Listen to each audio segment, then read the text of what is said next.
베드로는 오게 가죠. 교회는 그를 위해 간절히 하나님께 기도하더라. 이렇게 나옵니다. 오늘 저와 여러분이 교회를 위해서 오늘 이 밤에 합심으로 좀 기도하면 좋겠습니다.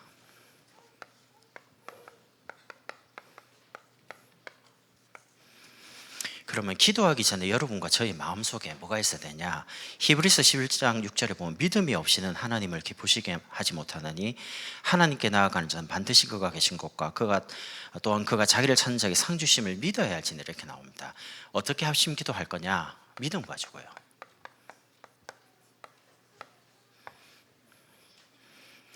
어떤 믿음이냐? 결국에는 모든 사람을 살리는 치유 쓰나미로요. 왜냐하면 저와 여러분의 모든 과거가 절대 용서받을 수 없는 창세기 3장 원죄와 죽었던 우리의 영혼을 살린 멸망에서 구원받은 이 축복에 대한 진정한 감사 때문에 그렇습니다. 우리가 복음받고 살아났기 때문에 어떤 사람도 복음받으면 살 수 있죠. 그래서 오늘 하나님의 자녀된 이 권세 가지고 하나님의 절대 주권을 붙잡고 믿는 겁니다. 그리고 저와 여러분의 미래입니다. 이제는 광야를 빨리 지나서 하나님이 우리에게 약속하신 가나안 땅, 거기로 들어가야 될 사명이 있습니다. 여러분에게 와 있는 광야, 계속 광야에 머무르면 안 돼요. 빨리 지나가야 돼요. 지나가서 우리에게 주어진 사명, 개인마다 다 다릅니다. 그거를 이루는 그 자리로 빨리 가야 돼요. 이스라엘 백성이 아무리 숫자가 많아도 많은 신학자들이 조금 빨리 가면 보름, 조금 늦게 가면 한 달 만에 갈 수 있는 거리라고 합니다. 근데 그 거리를 40년 동안 뺑뺑이 돌다가 광야에서 많이 죽습니다. 그리고 애굽에서 태어나지 않은 광야에서 태어난 2세대를 데리고 가나안을 들어갑니다. 왜 그러냐? 이게 없는 거죠. 무조건 믿습니다. 그게 아닙니다. 우리가 가야 될 사명이 있기 때문에, 오늘 우리가 살아야 될 이유가 있기 때문에 여러분과 제가요 가는 거고요. 두 번째는 이제는 살아났으면 사람을 세우는 서밋쓰나미로요. 복음과 말씀 묵상으로 우리 속에 올바른 각인을 하는 겁니다. 무엇이 새겨지느냐가 결국에는 여러분의 저의 미래를 좌우합니다. 그리고 하루 한번 매일 깊은 호흡 기도를 통해서 새롭게 뿌리 내리는 겁니다.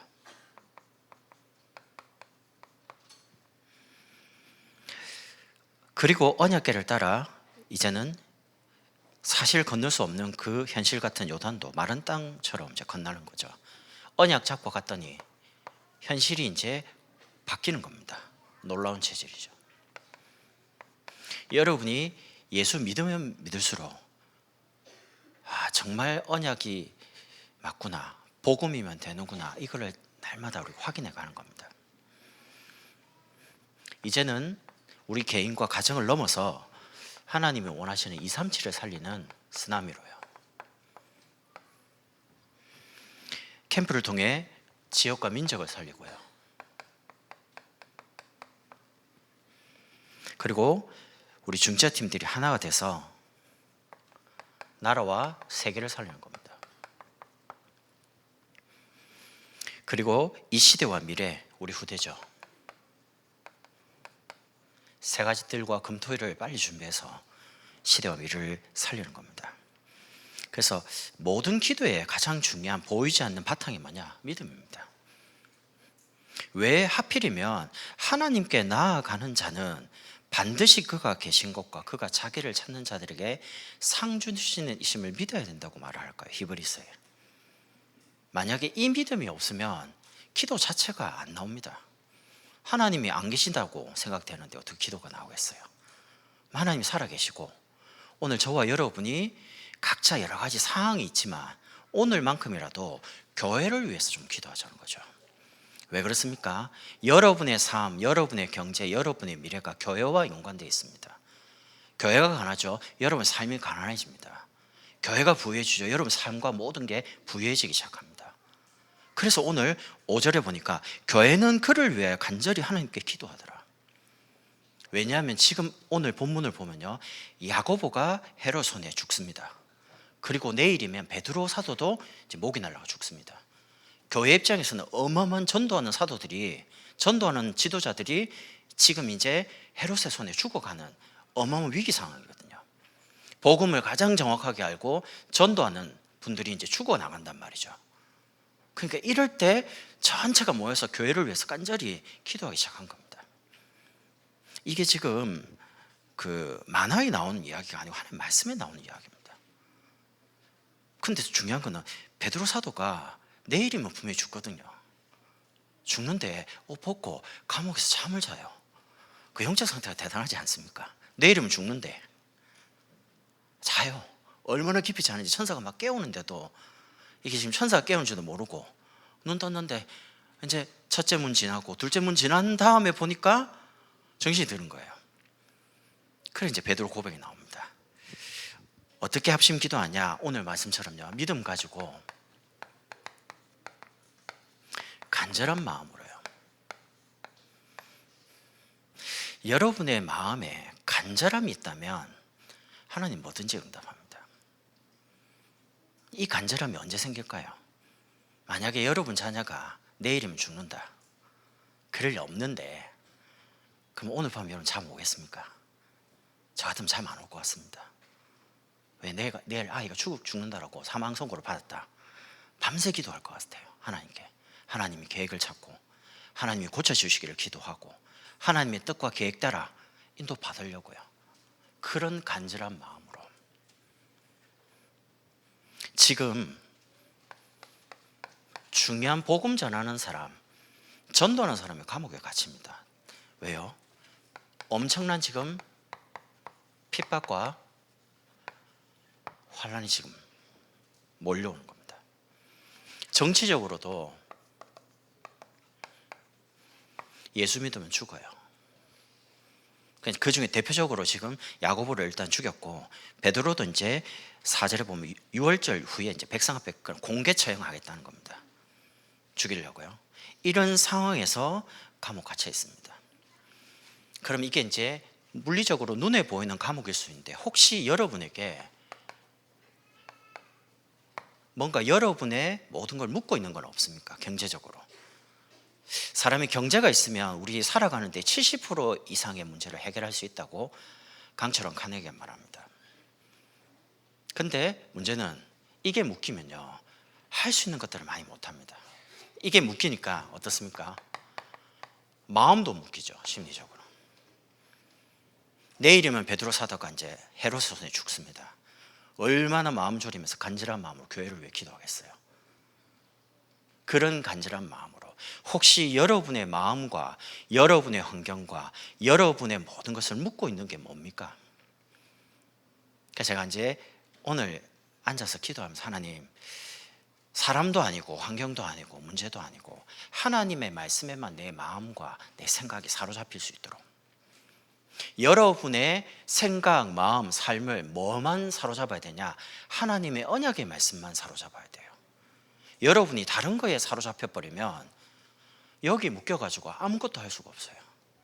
사람이 언제 제일 힘드냐면, 마음적으로 딱 뭐가 묶여가지고 할 수 없다라고 생각이 들면요, 모든 뇌가 정지가 됩니다.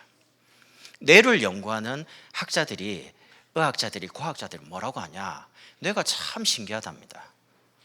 뇌에서 예를 들면 나는 이런 사람이 될 거야, 이렇게 할 거야 라고 뭔가 꿈과 비전을 가지고 생각을 하기 시작하면 그게 현실이 아직 안 됐는데도 불구하고요, 현실이 된 것처럼 생각하고 모든 걸, 우리 몸을 움직인답니다. 우리 손과 발, 마음, 모든 걸 이제 작동을 그렇게 해요. 아직 안 일어났거든요.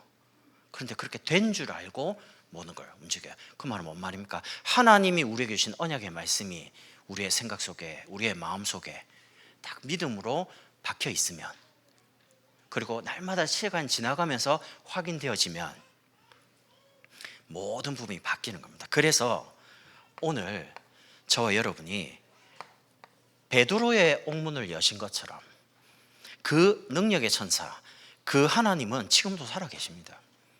그래서 오늘 이 밤에 우리의 믿음과 믿음을 곱하기 하는 겁니다. 제가 더하기 하려다가 더하기보다는 곱하기가 나을 것 같아가지고요. 여러분이 하나님을 믿는 그 믿음 가지고 베드로를 깨워서 옥에서 건져냈던 그 천사는 지금도 살아있습니다. 영적 존재니까요. 그러면 베드로를 건졌던 그 천사와 그 하나님은 여러분의 보이는 어떤 감옥 같은 부분, 경제적인 부분, 심리적인 부분, 환경적인 부분을 그걸 못 끄집어내시겠습니까? 끄집어낼 수 있거든요. 거기에 대한 간절한 믿음 가지고 어떻게 됩니까? 합심으로 기도했더니 절대 풀리지 않을 것 같은 그 옥문이 열립니다. 오늘 말씀 받는 이 시간에 여러분의 경제, 여러분의 환경, 여러분 가정의 역사는 모든 흑암과 불신앙의 권세가 무너지고 열려지는 시간 되길 바랍니다. 그러면서 복음을 가장 앞장서서 막았던 헤롯, 이 헤롯을 충이 먹어가지고 벌레 먹어 죽습니다. 참 신기하죠. 절대 안 죽고 영원히 살 것 같은 이 헤롯이 사람들이 와 신인 것 같다라고 할 때 이제 막 어마어마하게 교만해지는 거죠. 그때 하나님께 영광 돌려야 되는데 본인 자신이 이제 그렇게 생각하다가 죽습니다. 여러분을 핍박하고 있는 그 사람도 언젠가는 하나님 앞에 섭니다. 여러분과 저도 하나님 앞에 섭니다. 왜? 생명의 주관자가 하나님이시기 때문에. 그래서 두려워할 게 없다는 겁니다. 그리고 오늘 24절에 보면 하나님의 말씀은 핍박과 환난과 상관없이 흥왕하여 더하더라. 말씀이 끊임없이 살아서 역사하고 성취되기 시작하는 겁니다. 계속요. 그래서 오늘 저와 여러분이 그냥 기도하는 게 아니고 하나님이 저와 여러분이 약속하신 것을 붙잡고요. 뭘 기도하냐? 성경에는 무엇이든지 기도하라고 나옵니다.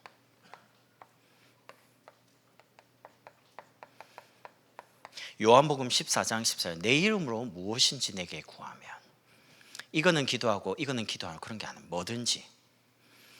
그리고 요한복음 15장 7절에 너희가 내 안에 내 말이 너희 안에 가면 무엇이든지요. 이번 주 강단에 선포된 말씀을 붙잡고 여러분이 한 해 선포된 원단의 말씀을 붙잡고 무엇이든지 기도하기만 하면 하나님은 응답하시겠다는 겁니다. 더더군다나 마태복음 18장 18절에서 20절에 보면 진실로 너희에게 이르노니 무엇인지 너희가 땅에서 매면 하늘에서도 매일 것이요 무엇인지 땅에서 풀면 하늘에서도 풀리리라. 진실로 다시 너희에게 이르노니 너희 중에 두 사람이 땅에서 합심하여 무엇이든지 구하면 하늘에 계신 내 아버지께서 그를 위하여 이루게 하시리라. 두세 사람이 내 이름으로 모인 곳에는 나도 그들 중에 있느니라. 오늘 이 자리에 함께 계신다는 겁니다. 두 사람이 땅에서 매면 하늘에서 매고 땅에서 풀면 하늘에서 풀고, 여기 무엇이든지 몇 글자가 나오는 게 아닙니다. 합심해서 무엇이든지 구하면 그들을 위하여 이루게 하시리라. 뭐든지 기도하라는 거죠. 그래서 오늘 합심 기도할 때에 한 마음으로요. 여러분의 기도, 현실적인 기도 제목이 있을 겁니다. 각자 그 나중에 하고요. 뭘 기도하냐? 오늘은 제가 앞에 그냥 합심 기도가 아니고 교회를 위한 합심 기도입니다.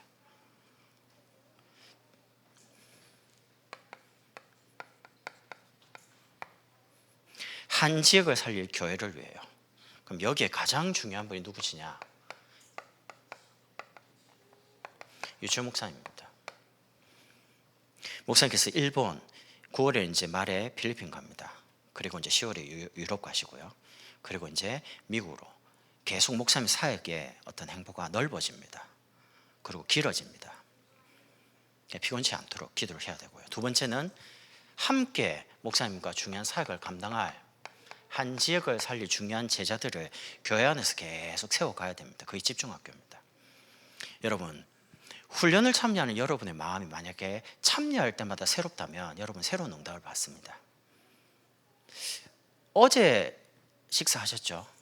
오늘 또 아침, 점심 드시고 저녁 드셨죠? 내일 되면 또 먹습니다. 살아있으니까 밥이 늘 새롭죠? 맛있고. 근데 죽은 사람에게는 밥이 소용이 없습니다. 맛이 없어요. 아픈 사람은 밥맛이 없어요. 아무리 진수성찬을 차려놔도 밥 자체가 맛이 없어요. 영적으로 병들면 하나님 말씀이나 중요한 것들이 내게 별로 이렇게 안 와닿아요. 안 들리기 시작하고. 여러분이 중요한 훈련을 가지고 뭐 기도다, 전도다, 말씀이다, 제자다 할 때 거기 참여하면서 여러분 마음이 날마다 새로워지면 메시지가 새롭게 응답으로 옵니다. 그렇지 않으면 그 말씀이 그 말씀입니다. 여러분이 이번 주에 또 들어오면 또 1번에요 그리스도 나옵니다. 3번에는 또 한 지역, 한 나라, 한 시대 또 나옵니다. 여러분 지금 매주 똑같은 이야기를 듣고 있습니다. 어떤 면에서 매일 똑같습니다. 근데 여러분이 살아있기 때문에 똑같은 그리스도가 안 들립니다. 늘 뭔가 신선하고 새롭죠. 그런 것처럼 훈련을 가지고 훈련으로 그치지 마시고요, 응답으로 확인하라는 겁니다. 집중 학교와 집중 훈련 가지고요. 그리고 하반기에 10월부터 정교인 신방이 있습니다. 이제 개인마다 다시 미션을 받습니다. 그리고 추수감사 있습니다. 그리고 우리 임직자들, 취임자들 모임이 한 달에 2번 있습니다. 이번 주에 또 모이죠. 지난번에 목사님 말씀하신 것처럼 우리 임직 취임하신 분들의 간증을 자료로 좀 모으면 좋겠다 해서 제가 부탁을 드렸습니다. 녹화 다 해가지고 영상을 가지고 있고, 그걸 필요하면 우리가 영상을 편집하든지 나중에 글로 문서를 책으로 만들어도 되고요. 이제 자료를 계속 취합하는 거죠. 두 번째는 한 나라를 위해서요. 혼자서는 조금 힘들지만 함께 힘을 한 마음으로 모으면요 가능하죠. 그래서 중지자 팀이 중요합니다. 여기에 한 선교사를 파송하는 부분으로요. 우리 교회도 이제 힘을 합쳐가지고 단독 선교사를 파송할 만큼 여러분의 가정이 기도하면 응답받을 수 있습니다. 거기에 교회 세우는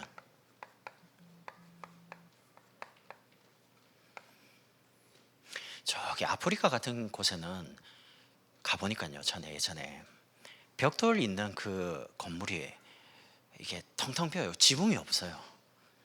제 기억에 그때 이런 건물 하나를 짓는데 그때 당시에 기억으로 몇백만 원 주면 지붕까지 씌워가지고 이렇게 지을 수 있대. 그럼 많이 모여요. 거기는. 그런 곳은 저도 가능해요. 우리 가정이 힘 합쳐가지고 교회에서는 선교사님 보내면 되니까.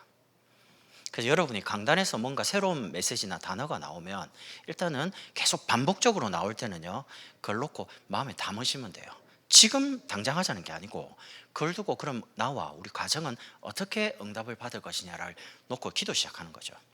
이렇게 해서 세 번째는 한 시대입니다.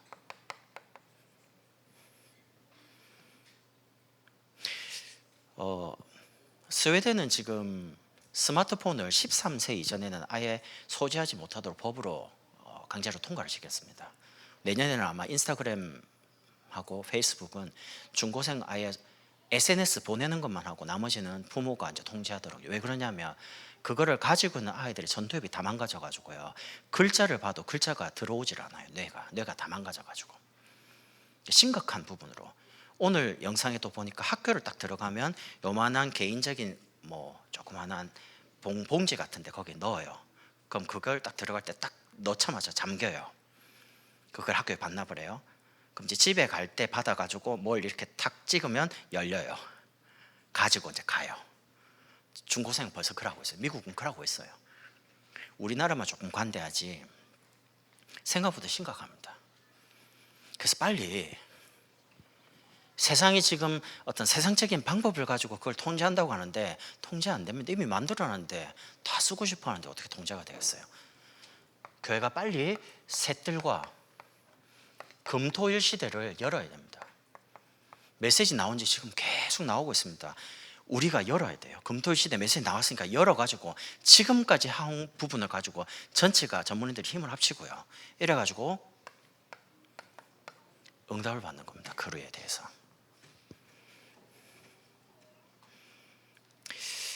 우리 개인의 힘은 조금 연약할 수 있지만 힘을 합치면요 굉장한 응답을 받을 수 있습니다. 줄 하나는 약한데 삼겹줄은 안 끊어지잖아요. 힘을 합치는 겁니다.